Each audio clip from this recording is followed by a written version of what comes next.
you guys. So today is the start of a brand new series that I'm introducing, and it's called Blind Date with a Book.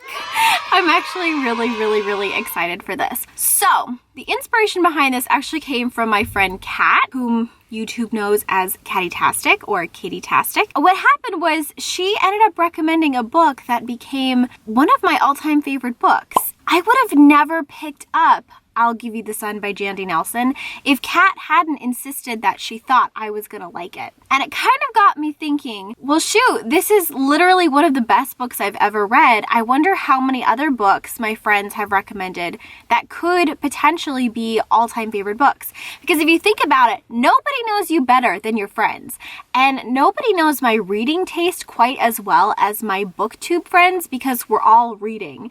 And eventually you kind of get a sense for somebody's taste in literature and stuff. Basically what's going to happen is I am going to be reading a book that one of my friends has recommended to me that they think I will specifically really like. And I'm going to date my book. I'm going to see if I fall in love with the book by the end of the day, or if maybe this book is not the one for me. I also really wanted to launch this in February as this is the month of love. I just thought it'd be like a fun thing to do around Valentine's Day. So the setup. Today's date, I will be doing 3 different things. First, I will be getting a cup of coffee. This is the initial date part.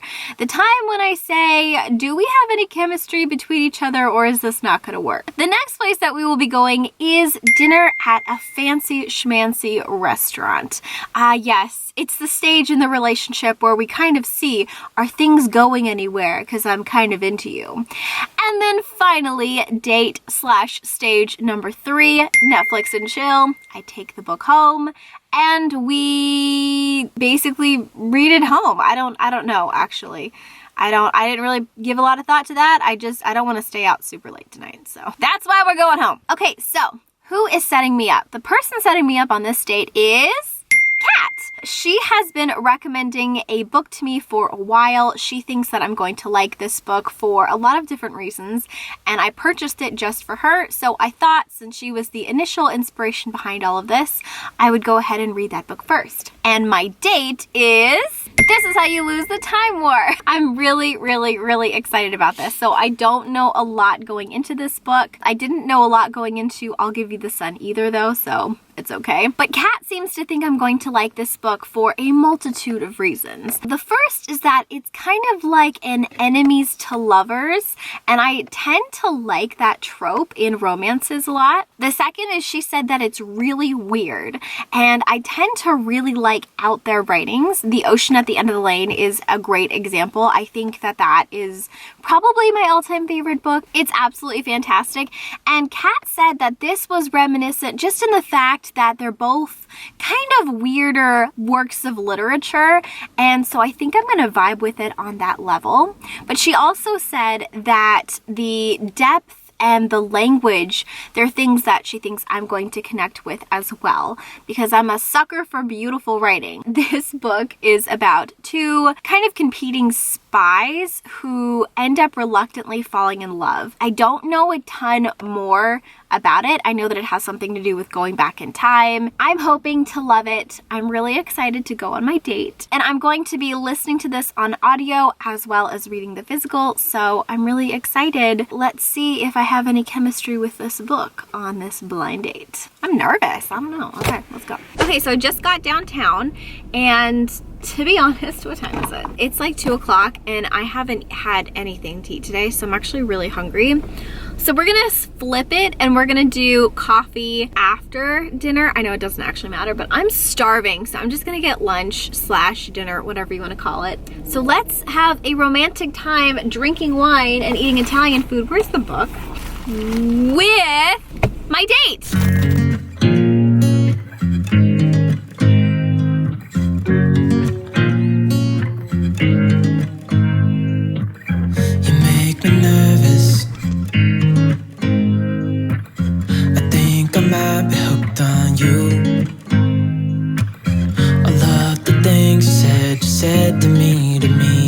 Like you like me too. We can take it sure we do this right.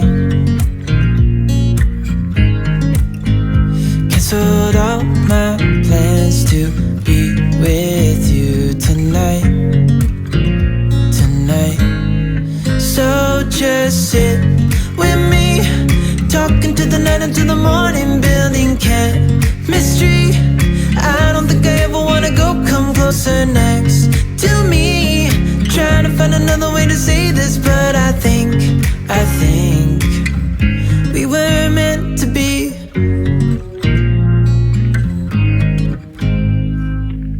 You make me anxious. I think I might be stuck on you. I love the things you did for me. For me, it seems like you're dropping clues.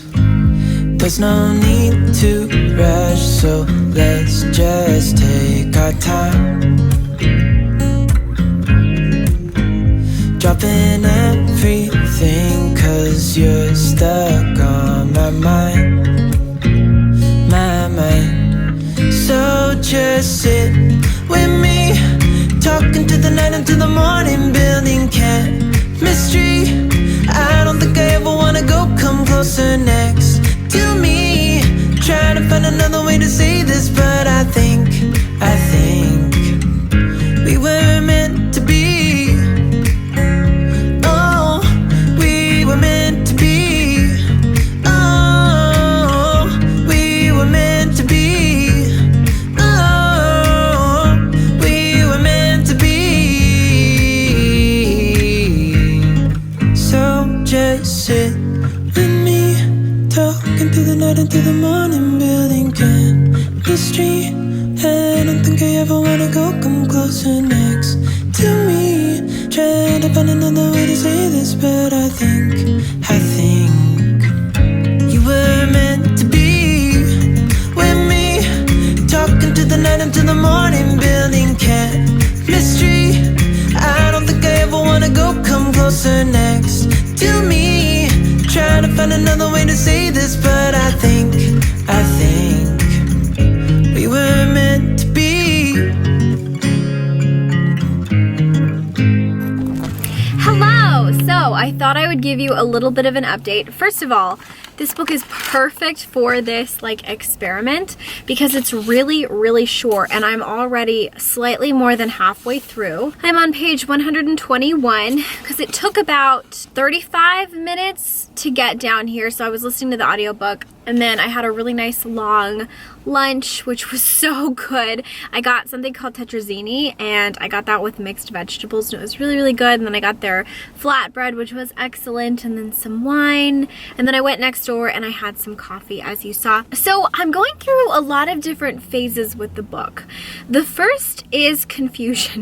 Definitely a mysterious date for sure. Not transparent whatsoever. Have no clue what's going on for the first, I want to say 30 pages, which is pretty significant. But I'm finally starting to understand this book, and the more I understand about the book, the more I am kind of sort of starting to develop feelings for the book. As in, like, I like the book. Okay, we all know I'm not actually dating the book, right? Let's just make that clear. So yeah, the longer I spend with the book, the more I'm ending up liking the book. I can tell you a little bit more about it because I understand a little bit more about it. So there are two agents and they go by the names Red and Blue. There are two competing agencies or worlds, people. One is more garden-like, one is a little bit more earthy, and then the other one is more technological. They go back in time and manipulate events that have happened in time so that the world will play out in their favor. If that makes sense, it's a little bit confusing. It's a war of time travel where they send agents back and forth to manipulate the strands of time so that the ultimate outcome of the world wins in their world's favor, which is so unique. Oh my goodness. I would say it's pretty hard-hitting sci-fi. I'm struggling a little tiny bit to keep up with how things are laid out in this world. So anyways, they're going back and forth in time and there are two of the best agents, red and blue, competing agencies, and they just randomly start leaving each other letters. The letters are so interesting because it's like the letters are almost embedded in the DNA of objects around them. So, like a feather could be a letter. It can be a little bit confusing in the book trying to figure out how they know what a letter is and everything, but it's pretty clear that something has been left by the other person. And it's interesting because it kind of starts as like a reluctant friendship. They are obviously enemies, but they're not enemies because they hate each other. They're reluctant enemies because their worlds are competing, but they don't actually care about the war. And so I think the first letter is something like, I admire you. Like, I've noticed that the only person who is tripping me up is you, and I just wanted to let you know we're gonna win, but you do a pretty good job. And like the letters kind of go back and forth like that. They're really snarky and sarcastic, but then they kind of start to develop a friendship, and now we're kind of starting to get to the point where they're saying, I really trust you and I think I have feelings for you. Basically, like, it's said a lot more eloquently and it's really, really beautiful. I don't really want to give too many spoilers. That's not a spoiler so far. It's very different. I've never read a story like this, and I think that's one of the reasons why I'm enjoying it so much, is because it is very unique. So far the date is going well. I'm going to continue listening to this and go home and do a little bit of chill with the book while we finish this up. But yeah, so far I'm really liking it. Okay, that is it for my update. Let's go home. Hello, I am back home now and I am ready to continue on with my date. And believe it or not, even though I just had coffee, I'm going to make myself like a coffee because I'm freezing and I just feel like drinking home coffee. Like coffee from home. I said that weird. So let's make some coffee. Let's get cozy. Let's finish the book. We're like very close to finishing. I think there's only a third left. So let's go ahead and get some coffee.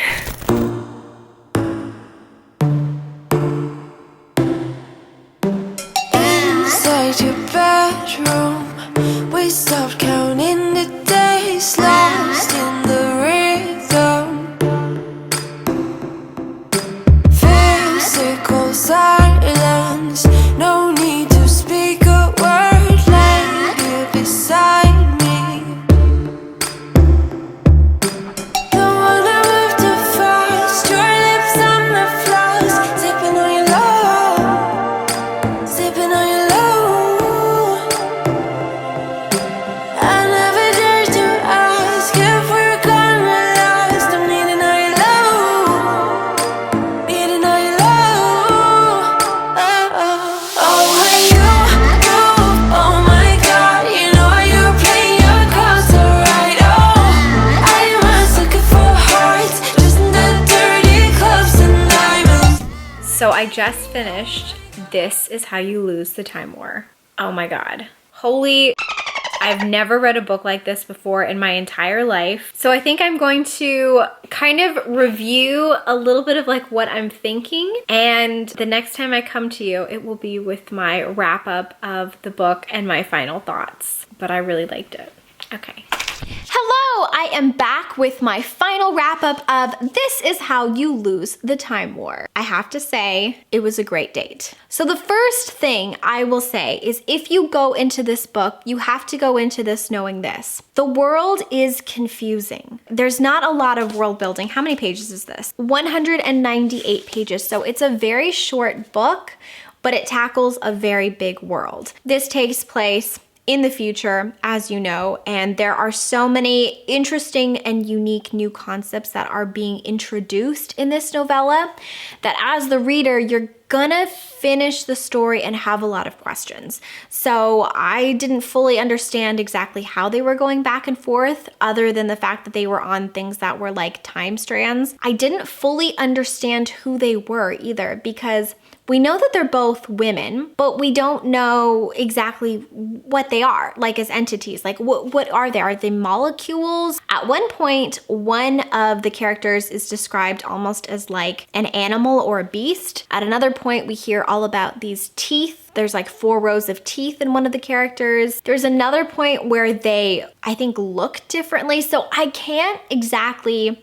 defer what they are or like who they are. But I don't think that was the point. I feel like the point of this was almost to feel dreamlike. And that's really what it felt like. It felt kind of like a dream where things kind of made sense in the context of the book. But when you put the book down and you try to explain it, you're like, yeah, I don't actually know how that works. So the world building and what exactly they are, I could see how that would confuse people because that confused me. However, if you go into this knowing that this is going to be very dreamlike and you're going into this more for the feeling rather than the concrete world building, I think you're really gonna like this book. This book was incredibly sweet. The letters back and forth between the two had so much passion, and it was the most innocent type of passion because the more you read this, the more you realize that these two characters, Red and Blue, are almost isolated. They're like the best from their agencies. So they're constantly going back and forth in time to do all of these huge things for their agencies, but they're like alone. And so the fact that they both find each other when they're supposed to be enemies and they kindle this friendship, they start to feel less alone and they start to share all of these deep and personal things that they've never shared with anyone about what they love and what they hate and what they're afraid of. And it's beautiful because you see how love is formed just at the basic level of knowing someone. You know what I mean? Like they both know what each other looks like, but you don't know if there's going to be physical chemistry. Everything about this is through the letters. All of the love is through knowing somebody else and trusting that they're going to keep your secrets. And there's something so ridiculously powerful in that message that it completely took my breath away. How easy it is to fall in love with someone just by talking to them, just by getting to know them. Especially when you feel isolated and things. It was so beautiful and I really loved it a lot. I've never read a book like this before. I will say that I at times was really frustrated with not understanding exactly who they were. Like I really wish that I had known a little bit more about their backgrounds and about what exactly I was reading. Like I know that they were both girls, but I didn't really understand how that worked because sometimes they were beasts and sometimes it seemed like they changed shape, although I could have been misreading that. So on that aspect, I wish that was a little bit more clear. But I'm going back and forth because on one hand, it would be nice to have a longer novel. On the other hand, I kind of like that this is a novella and that everything is kept kind of vague and dreamlike because I don't think that's the point. I don't think the point is learning the world. I think the point is them. I think the point is it's like saying, yeah, things are really weird and strange, but like love is transcending. Like it transcends time. Love is timeless. It doesn't matter exactly who it's going to be between or if they're enemies or if they're worlds apart or if it spans through different timelines. Like if that's who you're supposed to be, you're gonna forge a way. It was really nice. It was really fantastic. I also remember Kat telling me that I know that she's read this at least 3 times now, but she initially finished it and then she reread it. And it was upon her reread, this is what she told me, that she really began to fall in love with this book. So I've only read it once so far, but I'm wondering if I will love this even more upon a reread.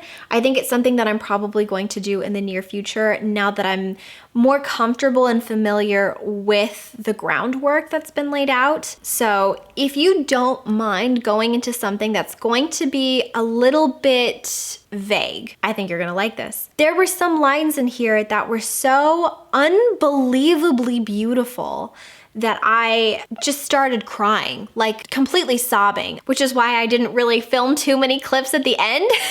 I didn't want to like show that or anything, but it was really gorgeous. Okay, so here are a couple of my favorite quotes from the book. They're all from different letters. Dearest, deepest Blue, at the end, as at the start, and through all the in-betweens, I love you. Red. Okay, I love you, Blue. Have I always? Haven't I? When did it happen? Or has it always happened? I want to be a body for you. I want to chase you, find you. I want to be eluded and teased and adored. I want to be defeated and victorious. I want you to cut me and sharpen me. I want to drink tea beside you in 10 years or 1,000. I love you, and I want to find out what that means together. Love, Red. I love this part too. It says, I love you. If you've come this far, that's all I can say. I love you, and I love you, and I love you on battlefields, in shadows, in fading ink, on cold ice, splendid with blood of seals, in the ring of trees, in the wreckage of a planet crumbling in space, in bubbling water, in bee stings and dragonfly wings, in stars, in the depths of the lonely woods where I wandered in my youth, staring up, and even then you watched me. You slid back through my life, and I have known you since before I knew you. Oh, what? Okay. And then there's also this passage that I cannot find, and I give up on trying to find. And it's basically where I think Blue is telling Red, I would go back, because you know they go back in time. She was saying, I will go back in time and I will kill off all of the famous authors and take their place, and I will write every single sonnet as them for you. Every great love story will be about you. And it's just incredible. Oh my Lord. It's just the amount, the depth, the passion is just ridiculously beautiful. It's so beautiful. So I recommend that if you go into this book knowing you're not gonna understand a bunch of the things. And again, I'm so on the fence, because I do think that there are a lot of questions that I have. What are they? How are they writing things on objects? How does that work? How old are they? Because at one point they seem kind of immortal. They seem like timeless because they're going back and forth and they're living out spans and centuries in different places. I would like to know so many different things. I have so many different questions, but I think at the heart of it, that's not why you read the story. You don't read the story to know all of this backstory. You read it to see this impossible love that spans through time. And if you focus on just the language, on just the lush and lyrical letters back and forth, on just the passion, oh, you're gonna love this. So I will undoubtedly say that, was this a good date? Yes, this is a great date. We're going out. We're together now. Until the next date, that is, which is gonna be with a different book. That is all I have for you today. Thank you so much for watching. If you have any idea or any book that you think I should date next, I would love to know in the comments what book you think I'm gonna like and why you think I'm gonna like it, because I might end up going out with a book that you recommend. That is it for now, book lovers. Thank you so much for watching. I appreciate and love you with my entire heart. So until next time, book lovers, keep your head in the clouds and your heart in a book, and I will talk to you very soon. Bye. So, do you come here often? You really seem like the strong, silent, mysterious type. It's cool, I'm into it. Yeah, so this is fun. Like, I love asking you tons of questions about yourself. But do you want to ask me anything, like, about myself at all? I'm totally like an open book, which is ironic because you are a book, so. I'm definitely a Hufflepuff. Yeah, for sure. So I feel like if we got together, it would just be a really fun dynamic of like Hufflepuff and book. Ugh, yeah, exes. Let's not talk about that on the first date, okay? Yeah, no, I'm fine now. I've really healed. Okay, actually, let's get into it. So, are you paying, or are we going Dutch? Sorry, I didn't really talk about this with Kat, so I don't know exactly how this is playing out.